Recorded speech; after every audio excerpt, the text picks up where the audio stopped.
Again, my name is Shauna and I'll be our host for today. We're going to go ahead and jump right into it. So welcome to ACMP Global's recap of Global Connect.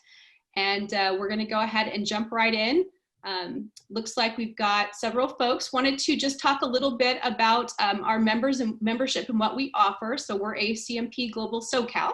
And we wanted to let you know about some of the offerings if you're not a current member, some of the things that we have available through our local chapter here. Of course, it's mostly professional development, networking events. We have keynote speaker opportunities. So if there's something that you would like to share with the community, we offer that as well. You can host an event with us. A couple of organizations have done that in the past. We offer discounts on exclusive events, discounts on training. So we have a couple of organizations that we do partner with. One of them is coming up soon. It is a pro-sci training class that we're offering. So if you're interested in that, that's something that's going to be first week in September, I believe. Sponsorship opportunities and professional certifications. And of course, volunteer opportunities. So if you're wanting to, become a member of the board, we do have some positions I think that are still open. So if you're interested, you can give myself or Anka or Carl a holler, and we can talk to you about that and let you know what we have available. So we're going to go ahead and get started. If we can transition real quick to the next slide. So ACMP this year had a global event that was supposed to be in sunny Southern California at the lovely Convention Center in Anaheim. And sadly, due to what has been going on lately, those plans drastically changed around the May timeframe. But they did go ahead and move forward and held an event that was a global virtual event. And that happened the second week in July.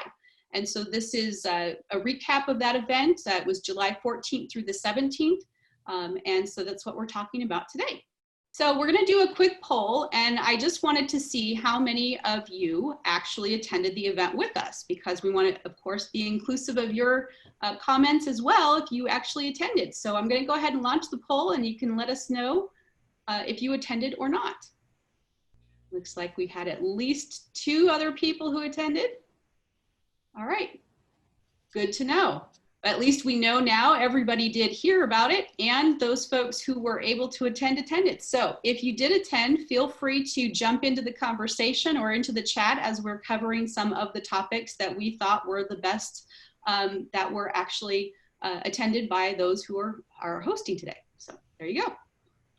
So here's our results. We had 80% folks missed it, and we had 2 additional folks that were able to join. So this here is the keynote speaker. So I'm going to go ahead and cover the first couple of slides, and then I'll transition it to Carl, who will cover his slides.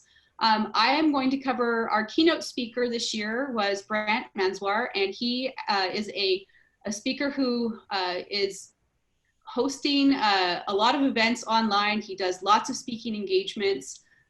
Lots of Fortune 500 companies have had him speak. The information on the bottom here is a link to his website. You can read all about all of his speaking engagements. But what he talked about during the event was Black Sheep, and that is a book that he's got that's just releasing in September. So that's the book cover on your right-hand side of the screen.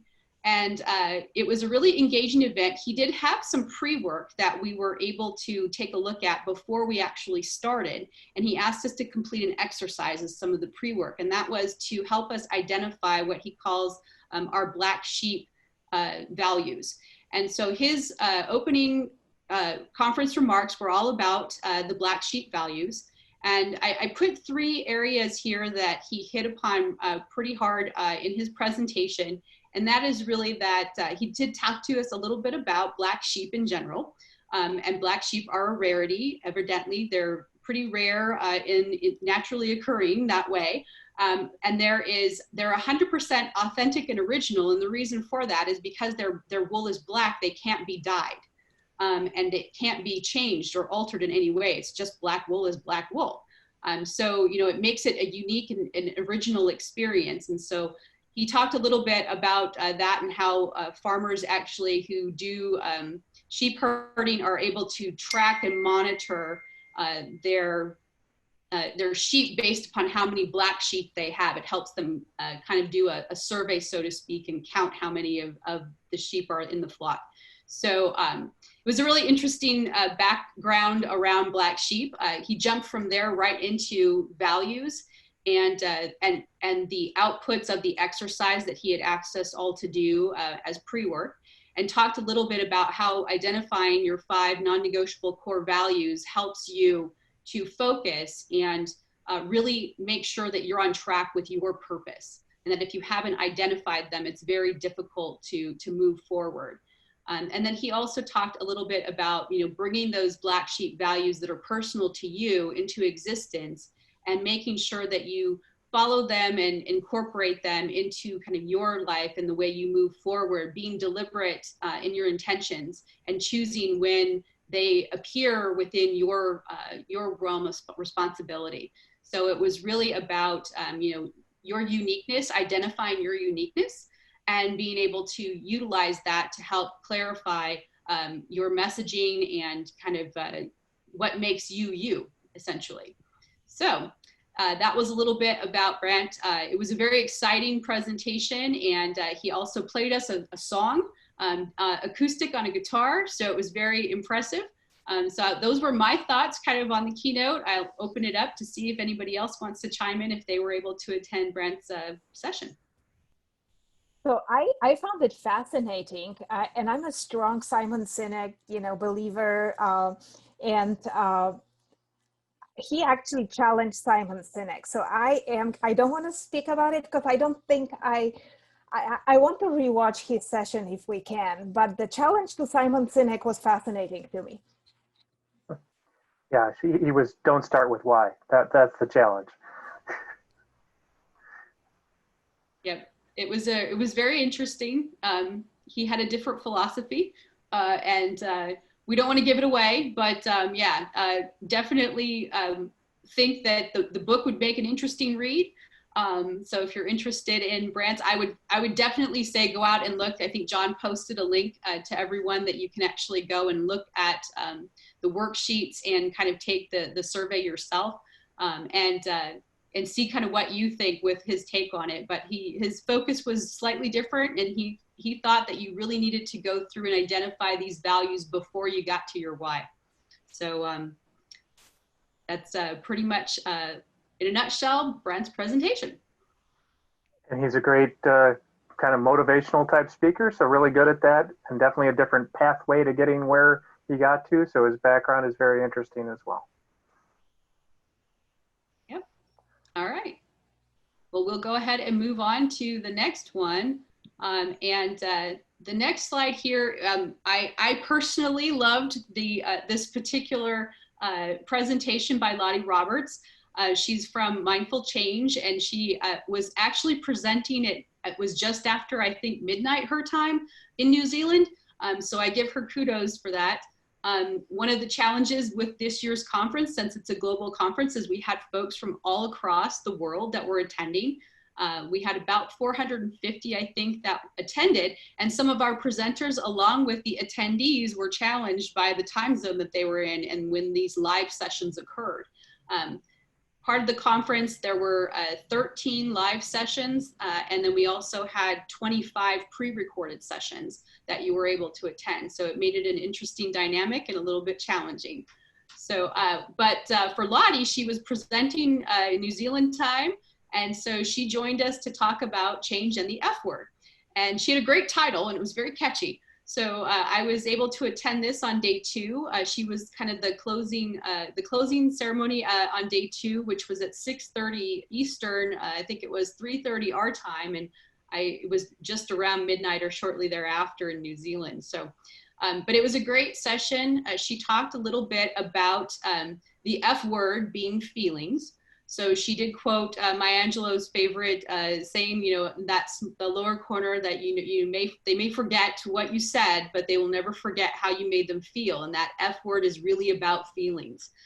So she talked a little bit about that. She did cover some tips and tricks And one of which that I didn't capture on the slide, but that came to me was a deck of cards that she had, that she used to help facilitate dialogue and conversation. And they were a deck of cards that was from a company, and I think we have it available, or we can put in the chat the link to it. But she showed these as a way to have in-person conversations, and you probably could adapt it to be virtual as well. But it gave you a starting point with some words to talk about and get folks comfortable talking about feelings of how a change may be impacting them, and to start that conversation. And they had both positive and negative, so it went both ways. But the cards in the deck that she utilized in part of her dialogue around the conversation was a great tool, I thought. That was really fascinating. The other thing that she talked a little bit about is that change is the only constant, and it's not just a theory, it's reality. I mean, we have change going on all the time, not only in our work lives, but also in our personal lives. It's there, it's constant. We've been going through a lot of it in 2020. And it's something that we all need to take in individually and kind of move through. But her whole focus was really on feelings about this and how you can, start the dialogue to get those feelings out, to raise them to a point where people get comfortable and start talking about both the positives and the negatives when you're getting into the change space. So I put a link on here to her website, which will take you to her information and a little bit of background on her and what she does with her own consulting company, Mind United, with regards to change. So, and for everybody's use of clicking, John, thank you so much for putting those links into chat. They're all clickable for you, so you can bookmark. Absolutely. So those were, that was Lottie's presentation. It was a great presentation. There was a lot of good dialogue that went on with the live chats for some of the sessions that were live recordings versus the recorded sessions which didn't have any chats. But unfortunately, the tool, one of the challenges with the virtual way of dealing with this for ACMP Global was that the chats weren't captured unless you were actually paying attention and you had taken screenshots or were able to get in there and copy and paste to a whiteboard or a notebook while you were going. So that was one of the challenges we found. So anybody else had attended Lottie's session would like to chime in? Going once, going twice. All right. Well, I would just toss in actually the other chat groups that were going on where people were getting together and networking. This was a crowd favorite amongst the attendees. Yeah, it was very, very entertaining. Lottie was a great speaker. It was a very engaging dialogue in the chat, which sadly I didn't capture because we didn't know that we needed to capture them. And also there was the deck that could be used to encourage people to express. There were two decks actually, a deck for positive emotions and a deck for negative emotions. And then also there was an emotional tracking canvas, a culture canvas that was very high, that was a kind of a summation of what the entire team of participants would be doing and tracking both negative trends and positive trends and correct initiatives to help keep people's emotions best on track for what needs to be done. Absolutely. And all of the go ahead. One thing that I really enjoyed also about this session was, we probably have all done an icebreaker in the beginning of a Zoom meeting, describing one word how you're feeling, right?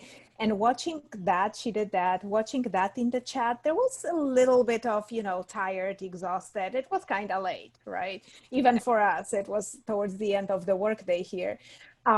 And then she actually did ask the same question at the end of the session, and people were much more energized. So speaking about trends, she made a difference within her session in how people were feeling. So I thought that was clever to not do just the icebreaker, but also at the end with the same question. Which was pretty impressive considering what time it was at her house in New Zealand. So yeah. So, so next up, we are going to transition, and Carl is going to talk about the 3 sessions that he picked, and I will turn it over to you, Carl. All right, I'll try to go quickly here. So the first one I picked was what to do when your leaders don't lead. And I liked this session because I think it's a very current topic. I think in the pandemic era here, we've seen a lot of leaders in companies, some diverge, right? We've seen very good leaders leading companies, and we've seen absent leaders, not really leading in the uncertainty. So I thought a very good topic. Also a good point of view, that as a change manager, part of your job is to lead the leaders of the company and get them involved. She pointed out, right there, she had a statistic, right? Sponsorship is the #1 key contributor to success. When they poll, change managers, a lot will say that. I think we've seen that in other realms like Don Harrison's AIM strategy and sponsor contracting. So it's a point that rings true. But some leaders are resistant to the change. So she did a nice job she came up with 4 types of uninvolved leaders. And that's the slide that's on the right-hand side there. So there's no need to lead, only when I'm ready. Delegate means abdicate, and on to the next mountain. And the means behind those, no need to lead, and her example was Shaq. He's like, I'm wholly committed to the cause. The blind side is they think everybody else is as well. So they don't think they need to convince everybody else on the team and really put in that leadership piece. They think we're all just magically aligned. Only when I'm ready. They may be worried about losing credibility on the change. They might not think the change is going to happen. So kind of when I'm ready and to get behind this and put my credibility there, then I'm ready to lead it. Delegate means abdicate. These are the leaders that think people will just do what they're told, that they don't need to convince people and motivate people. Hey, we're going to put in this new system. Done. I did my leadership piece. They may not be clear on the change themselves, and or they may be afraid of backlash. So they kind of put it on somebody else to do it. And on to the next mountain one is they're attracted to the shiny object that's going to get them noticed. They put in their little piece on this one and they're off to the next one. This one's kind of lost its shine, not willing to see it through, too busy to come back and rehash it. They're on to the next shiny bauble. So those are the 4 types she identified. She then identified another critical piece of this is not just where they are as a leader. So if you can categorize them into these 4, what's in your head as a change manager, right? If you're going to deal with this problem, you've got to understand, well, how are you going to match their leadership style? How are you going to encourage them and drive them forward and lead them? So it's about what's in their head and what's in your head to lead that leader. And then she's got kind of her activity here is kind of the culmination of all of that. So understanding where the leader is, understanding what your initial reactions to that are, how can you use your empathy with this leader, then coming up with actions, right? How can you action those instances? How can you align, and then deciding what actions you can actually take to lead and coach the leader. So kind of good pragmatic thinking about it, and thinking about it from the what's in their head and what's in your head thoughts. And that's all I've got on that one. Any questions? Anybody else happen to see this one?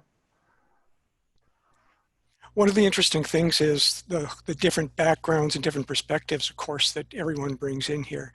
And some are internal change managers with the big companies, some are with big consulting companies, some are independent coach practitioners. So you get a huge variety of ways that change management practitioners are working. Lizette Tucker happens to be a consultant with Point B. Yes. Sorry, correct. All right. Okay, we'll move to the next one. On to the next.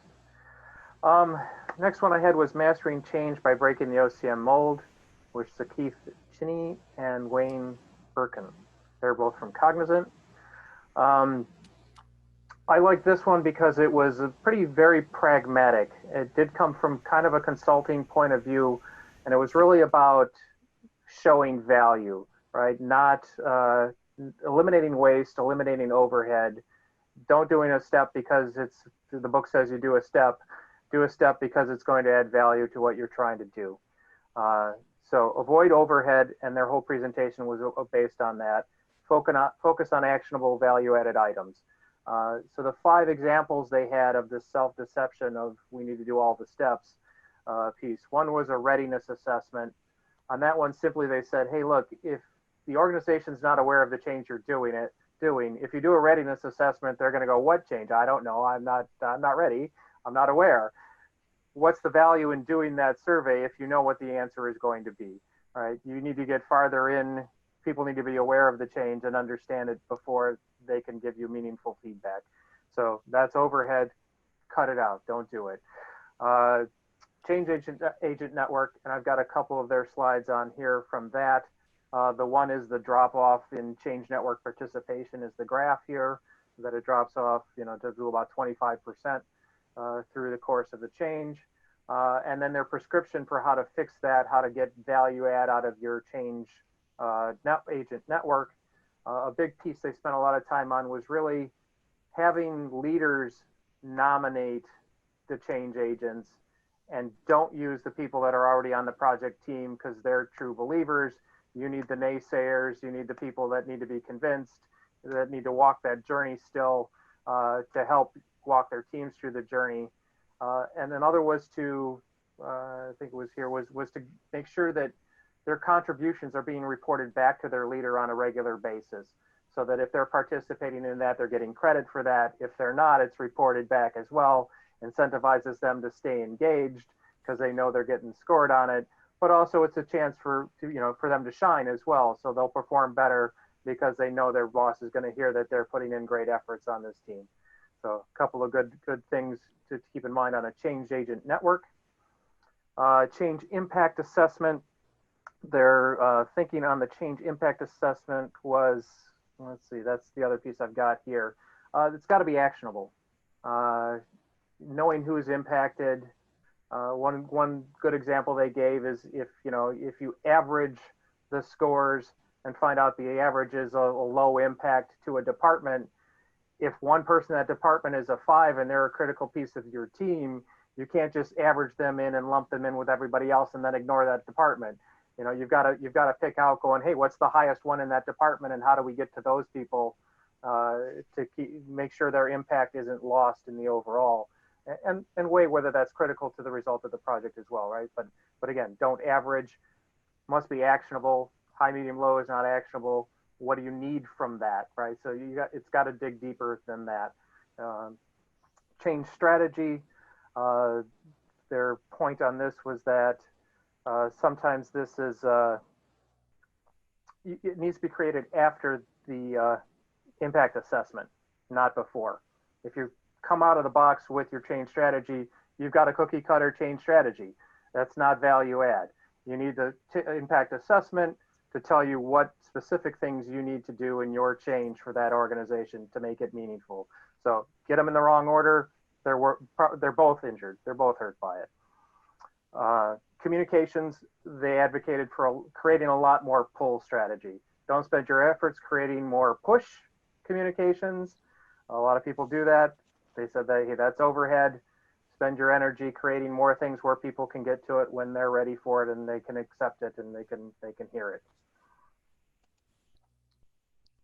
So good pragmatic examples of how to do it a little better, eliminate some of the standard things, and do them correctly. I have a question, Carl. Hi, it's Leah. Hi, Leah. I've spent the last couple of projects focusing on the readiness assessments, and the justification in my own mind is that it's data driven. So even though I might assess at the beginning who knows about the project and who doesn't, I'm showing progress by the next one. And it's a way to steer my change activities, communications and sponsorship and all of that. I see you nodding, but did that come up? Yeah, and that's what they're saying. They're going, but you know what the answer is that's going to be. So why not just put that data point on your map already, to show your sponsor later, going, right now, nobody knows anything about it. We're here. Now that we've introduced it, now they're here. No, data that's fair. or not, Generally, you may waste 3 weeks doing it. okay. Yeah. Well, generally, we've started our first one after there should have been some announcement, some distribution of information by sponsors and management. So, okay, if that's the aspect there, just casting out a readiness assessment as overhead feels unfair because there is valuable data. Yeah, then the point is probably doing it too early, right? I can tell you what the answer is going to be. So why do I bother doing it, right? Because I can paint a pretty graph then, for my sponsor, just to justify my own existence. More importantly, I can show you progress. Let's do this one so we have a baseline. Okay, but anyway, I do. But their point was get to the actual, value being created, not spend too much time trying to show a metric that says you're creating value. Okay. So timing is everything, I think, on that one would be the takeaway. All right. We've got a lot of good slides to go. Just wanted to give everybody a time check. We're about halfway through. So are we about right? I'll go. I can hit this one fairly quickly as well. Coaching for Change, Matthew McCartney of his own associates company, and there's his website address. His was Coaching for Change. I like this one because I myself have not had a lot of coaching training. So for me, this is probably fairly rudimentary coaching training for anyone else that has attended it. For me, it was valuable from that. Really good, as coaching as part of leading, as part of listening and empathizing to lead was what I got out of this.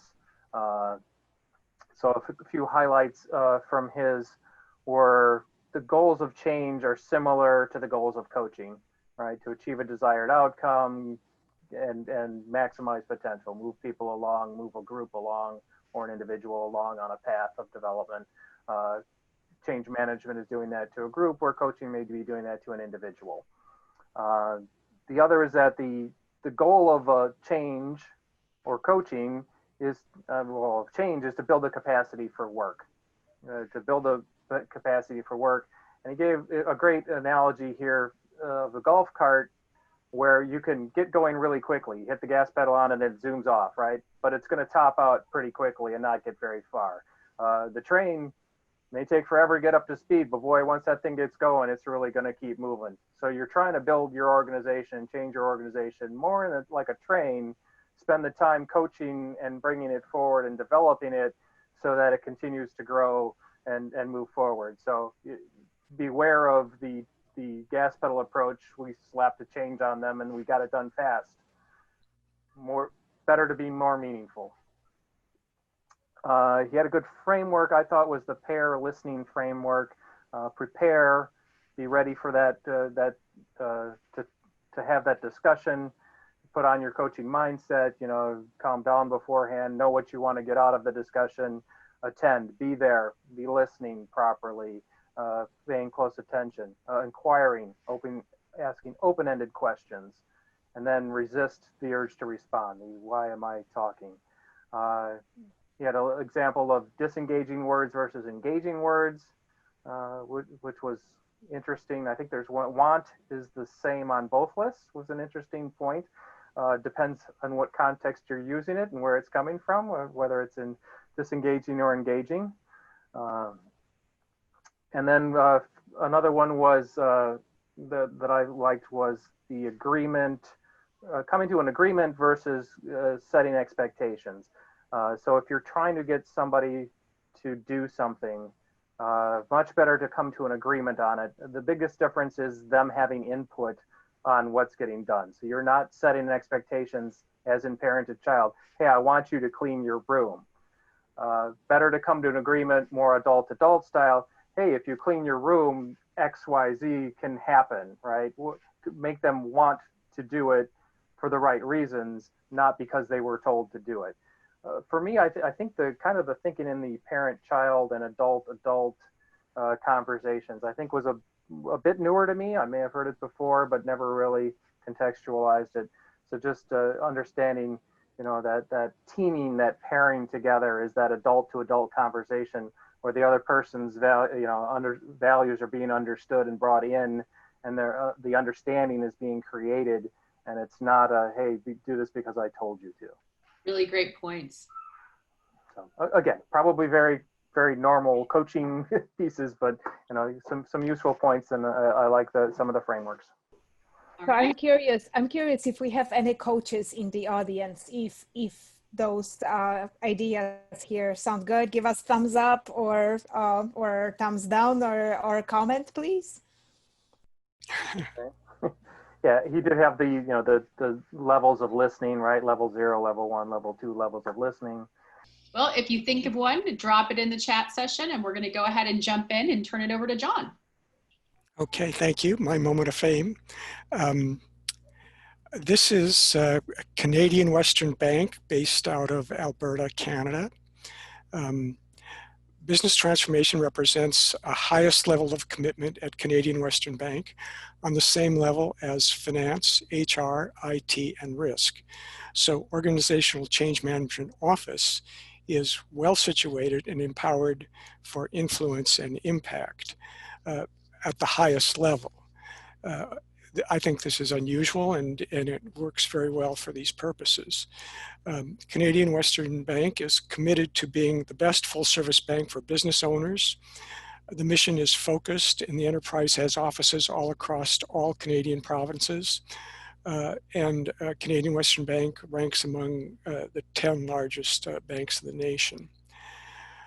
So Don McNeil represents the OCM, and he explains his intentions through focus on 3 main areas. One is being fully inclusive, being well connected and well in tune with all departments and a full spectrum of people across the enterprise from all areas. Promoting a common language so that everybody is considering what's going on in the same way with the same kinds of terminologies, and avoiding confusion or disorientation, and establishing and promoting good tools and techniques so that everybody understands what's happening and keeping status and knowing where things are. The organization went through a program around a total extensive core banking system remake. So the change was very substantial, very significant, and it was really very necessary to have everybody on board and understand what was going on across all dimensions of the organization. Every part of the organization was touched by this, so it really had to be coordinated in order to happen well. Several of the things and also there was a very high level of enterprise values as a starting point. And the highest values included such things as a total commitment, a total understanding to what they call people first. And I think that once one starts to take that seriously, what that really means is also very important across the spirit and the culture of what the organization is trying to accomplish. And when you keep in mind that even though this is, it's a significantly large organization in terms of its size in Canada, but the head count, the employee count is relatively small because it's a business bank. It isn't a full scope commercial bank, and it's spread off all across Canada. Every single province has offices, and so getting the communication and getting the program distributed everywhere it needs to go, and making sure everybody is on board is really significant. And so it was really very impressive, the level of planning, the sophistication of the tools, the sophistication of the status and progress reporting dashboards. So this was an example of an instance where there is a fully established enterprise change management office, and it's reporting right up to the highest levels and working to keep things coordinated at the highest levels. So a very impressive way of working. I don't think you see this in every situation. Has anybody else attended this session? Any other comments, feedback?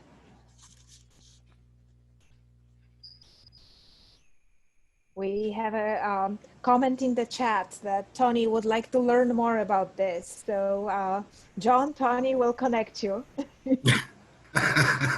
I know, John, we're good. Oh.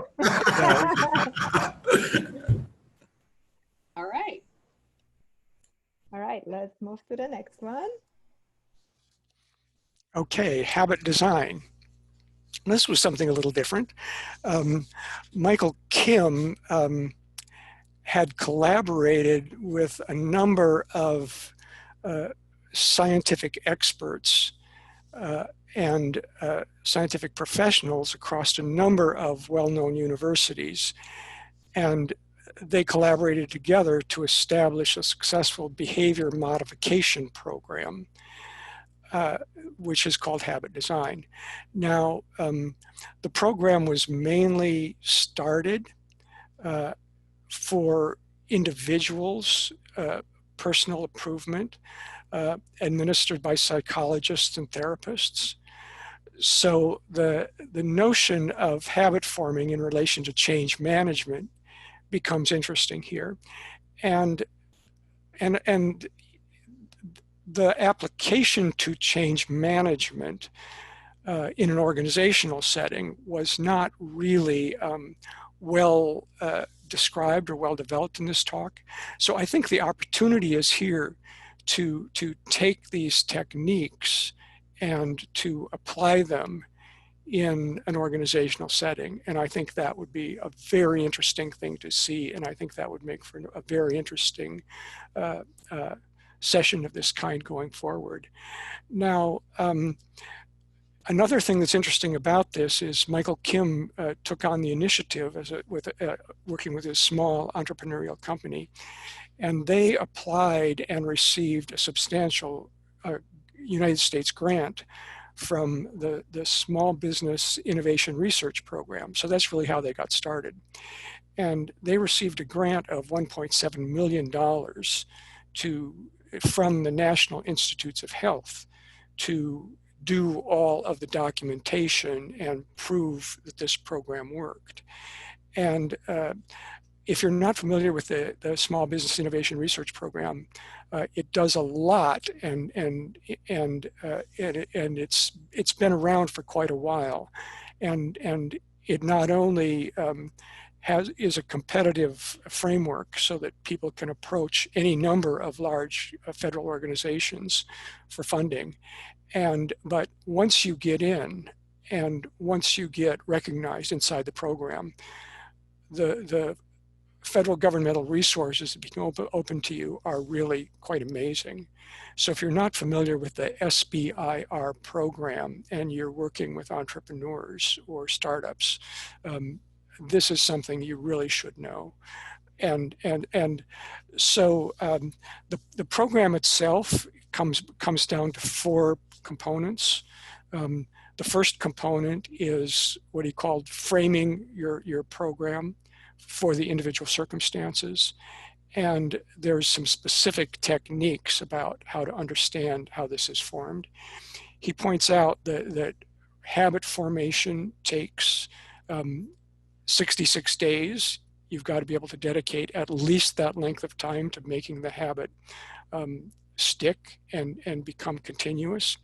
And there are a number some of the ways that this works is you start with something very small, you attach it to a time and place, you do something to make it compelling in your daily routine, and once you start and keep going, then it's pretty easy to build it up and maintain it. He also talked about something that there is such a thing as positive stress, which is called eustress, EUSTRESS. And there are ways that eustress creates neurological and biological responses. And we know that stress can be negative and harmful, but there are also ways that stress can be positive and motivating. And so there are ways of incorporating that in the program as well. And his final point, which makes good sense, is that once habit intentions are being taken on, that having a community, having social support, and any tools or techniques or tricks that allow other people to watch what you're doing and encourage you are extremely helpful. So I think it's fun that this was based on scientific research and well documented. So, but again, it was a little bit unusual to think of this in the context of change management, but it's a big tent, so everybody's welcome.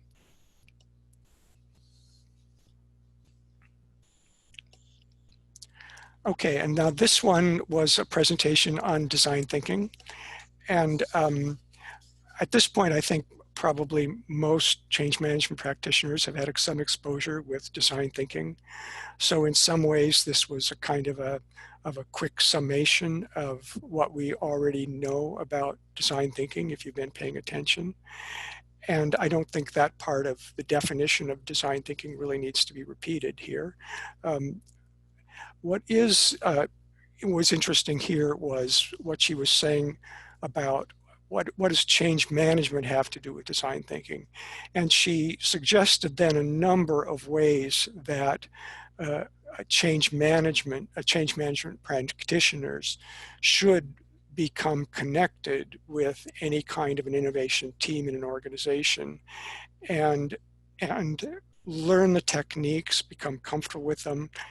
And probably the best level of making a contribution is assisting the leadership to understand what's going on, and really influencing the leadership and getting the leadership involved and committed to making the creative intentions successful.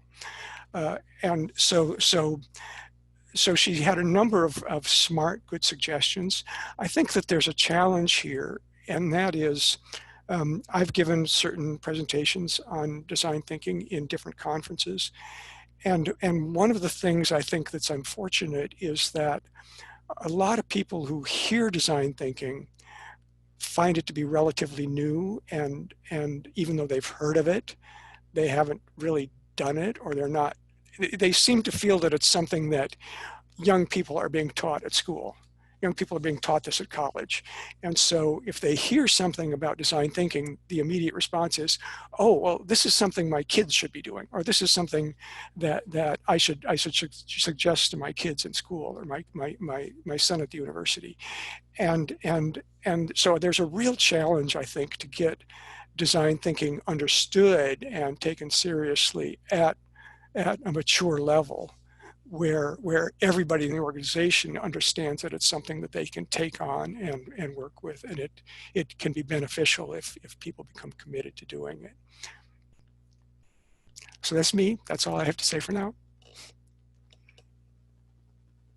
Thanks so much, John. Great topics. Design thinking is something I'm very passionate about, so good to hear that others are too. I'm going to go ahead and turn it over to Anka, who's going to bring us home. Yeah, thank you so much. If I only can get to the next slide. So I really struggled picking three only favorite sessions. One I was sure about, and that's the last one I'm going to tell you about. The two are runner-ups, really. And I would like to encourage you to look up all of those speakers, because I believe all three sessions that I'll be talking about need to be rewatched, or you can find, versions of similar sessions. This one actually, influencing change from any position.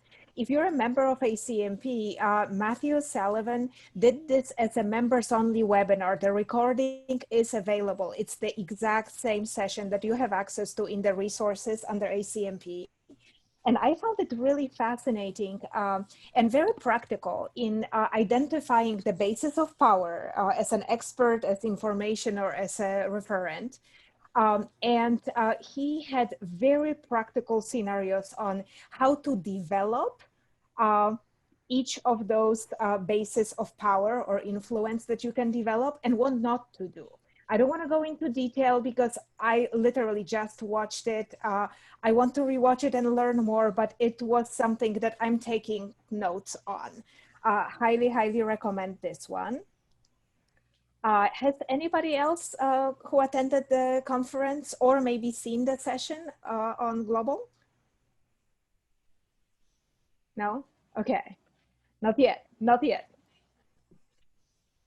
Now this one, Mindset of a Change Warrior, was delivered by a dynamic duo, couple, Jason and Mary Marshall Forrest, from the Forest Performance Group. They do it all the time. They are motivational speakers. Jason has a book that he's actually giving away for free. If you look on their website, it's the Mindset of a Sales Warrior, but I think the concepts are the same. They packed a ton of information into an hour and sprinkled it with really, really good storytelling. I'm impressed with the delivery method as well as the concept here. So they started off with redefining what authenticity is. They talked about my true self, my authentic self, being, out of your comfort zone, the growth mindset.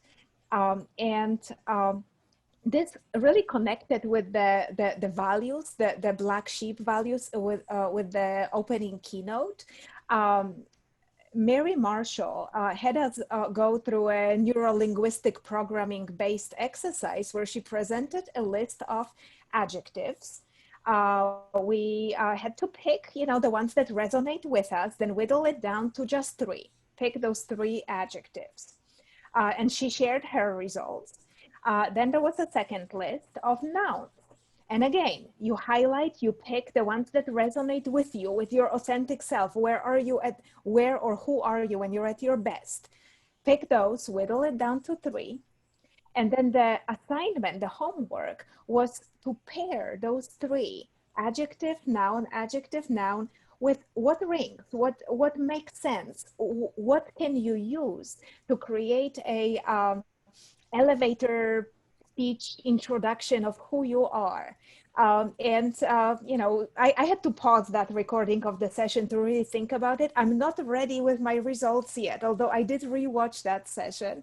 I found it really interesting in how they talked about, and they actually role played an example of using that authentic self introduction, not using your title or what you do, but who your true authentic self is. So I encourage you and I challenge you to rewatch that or look them up on YouTube even. They closed, Jason actually closed with tying back to building an addiction, kind of like John was talking about the habit, building. This was about building or breaking an addiction. And he actually had a personal story he shared there as well. Through the leashes that you need to get rid of, your self-image and internal stories that you're playing in your head, from the how, the why to your authentic self.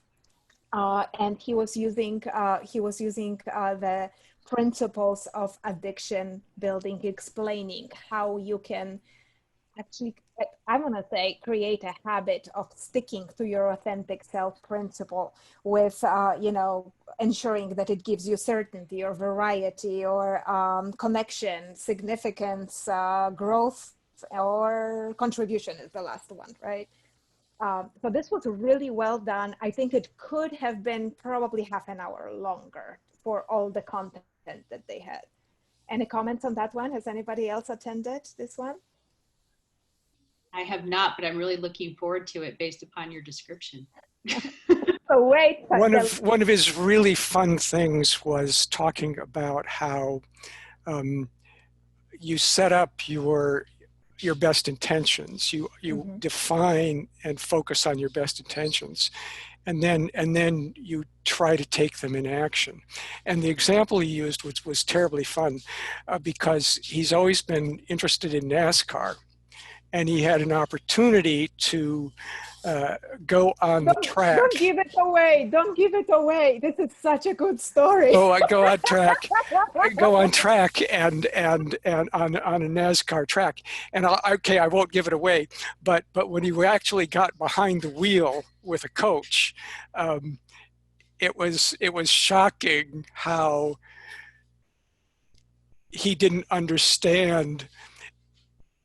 He thought he was doing something right, but his approach was so shy and so timid that the coach was really having an interesting time really getting him into what he intended to do. Let me just say it that way without giving it all away. Right. I just meant that his closing statement. Don't give that one away because that would be spoiler alert on the closing of the session. But as he was doing the test run on the track, he felt that he was going fast, and the coach told him we were only doing 60 miles an hour. But to him, it felt like he was going so fast. But yeah, you have to listen to the whole story. I'm not going to let John give away the closing on that. No. That's all I have to say. It was, thank you, John. This was a great example. Hey, Anka, would this have ties back to the keynote with the black sheep values to help identify the authentic self? I saw the connection with the exercise with describing your true authentic self. Yeah. To me, they were very similar, and this was adjective noun pair, right? Yeah. Versus the black sheep. So she had, well, actually, you know what? I'm going to tell you. So mine picked from the list. I'm coming up with my combinations. Creative coach, dependable facilitator, dedicated motivator. That doesn't ring true to me yet, but this is where I'm kind of working on my authentic self. Right. Where the black sheep were really just values, just one word. Well, I will definitely go back and watch this one. Oh, they're really entertaining. They're really good delivery. Save more than an hour for that. I have a question. You said don't give it away. There's implications here that I could go view it myself. I'm not thinking, since I didn't attend the conference, that I will have access to this stuff. Is that correct? You can, and Shauna will talk about that. Very end. Pardon? I'll make mention of that at the very end of this. Oh, okay. But also, if you go online with Jason Forrest and Forrest Performance Group, there are videos online. So okay. There are a lot of resources if you seek them out. Yeah, I've been making note of all of the websites, but it sounds like you guys were talking about a specific presentation. It sounds like, John, that they presented that same thing at the conference, so that's great. Yeah, well, he's got his promotional they have their promotional company together, well, and he's written this book. So he's doing all kind of outreach to promote this book, and you'll find that'll be easy for you to find. I should think. Yeah, or at least a version of it. Yeah. Yes. Good. Yeah, NLP has been looming and then small and then bigger and then smaller. I think there's validation. I think there's validity to some NLP stuff. The words you use, Shauna or Anna, to describe who you are reflective of your true self too. And we can act as if, and then we can become. And we can also bring ourselves down by repeating certain negative things as well. I'm not a practitioner of that, but I see the validity there. Absolutely, and they talk through exactly that with some good examples as well. So the last session I wanted to share with you was the first recorded session I watched, and it completely blew my mind. I've rewatched it twice since. I've shared, I found a shorter version of this talk on YouTube. I shared it with everybody who wanted to listen, and they came back and wanted to talk to me about it. Absolutely phenomenal. Eric Bailey, Bailey Strategic Innovation Group, is promoting a book that's available on Amazon already.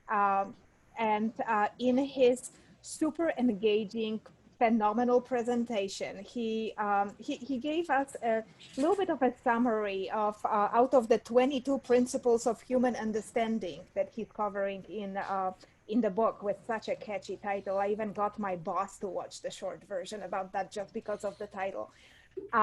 He covered, I believe, 3 in the 35 or so minute session with great examples. He's talking about the illusion of certainty, using the example of Apple logo. You know the Apple logo, right? So which one is it, with like 8 or 10 different versions, and you don't know which way this Apple logo goes, right? Perception versus reality, and then power of distinction. And he's in the presentation, he's actually showing snippets of videos and really, you know, brain teasers, great examples that I can't even describe. Definitely rewatch it. The recording with ACMP, as well as that even shorter version that you can find on his website, on YouTube. Phenomenal. This was on my book, this was the absolute best session of the whole conference. Yeah, this guy had 140 slides and raced through them, you know, very smoothly. So that's a tremendous amount of material to pack into a typical session. But you wouldn't even notice that there were so many slides, because the way he used them, this was like against any, you know, best practices and presentations, right? But he was a great speaker. Well, I'm really excited to go back and watch that one as well. Sounds So like that was my favorite. Yep. Sounds like a really good one. Well, we are wrapping up on our time together, but we wanted to make sure to also share about the Global Connect conference. Like we said, really good content, totally different format from what we've experienced in the past. They do have sessions available, and I'm going to drop this one in the chat session as well. So you can actually go and get the recordings. If you are an ACMP member, the cost is $2.99. If you're not a member, it's $4.49. But the sessions that are available, there are 23 pre-recorded sessions that are available for a year. So for that cost, you can go out and rewatch to your heart's content the ones that were pre-recorded. And enjoy from that perspective some of the information that would have been shared at the global conference. And with that, with the bundle, you get not only access to the recording, but you can download the slides and the handouts as well. So that's available within that link. Hey, Shauna, did they add the live sessions into that? Because I know they recorded all the live sessions. Those were available to watch for the attendees. Sadly, no, they did not. Oh. So I just recently got my $99 conference attendee version. If you did attend the conference, you can buy the bundle for $99. But sadly, the live versions are not included in that. Oh, man. So those were just for those who attended live.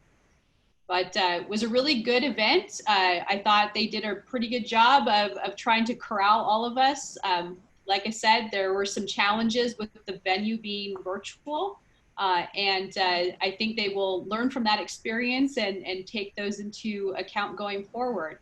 But overall, I think it was really great. They even had 70 of us join a virtual happy hour at the very end. So that was pretty much our event in a nutshell.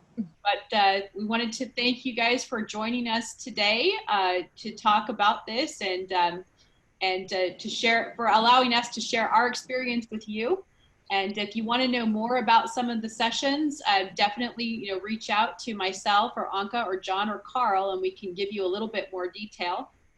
Like Anka alluded to and John as well, some of the sessions, the folks who presented to us do have companies where you can get their information from their local websites. Some of them have YouTube videos that you can actually watch. So definitely look them up. It was really good. And for those speakers who have books, those are definitely available as well. And also, in the past, we were able to get conference speakers to do a version of their presentation just for our chapter. So if there is interest, I'll be the one to go ask, and we may just get our mini private session with a speaker that you might be interested in hearing from. And with that too, if you look at the Global Connect website, which is off of the ACMP homepage, you can see all of the different speakers that were there and what their topics were. So if there is one that you see there that you are really passionate about, if you want to let us know, as Anka said, we can research bringing them to our chapter and doing a local version. So that's definitely a possibility.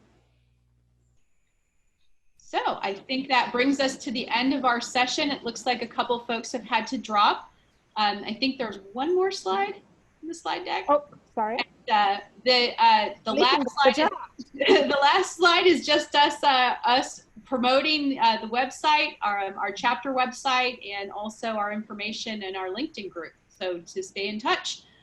We do have a members only session that's coming up on the 20th of August. So if you are a chapter member, and you want to join us to talk for members only, join us via the invite, and we'll see you on the 20th of August. Thanks, everybody. The money slide. The money slide.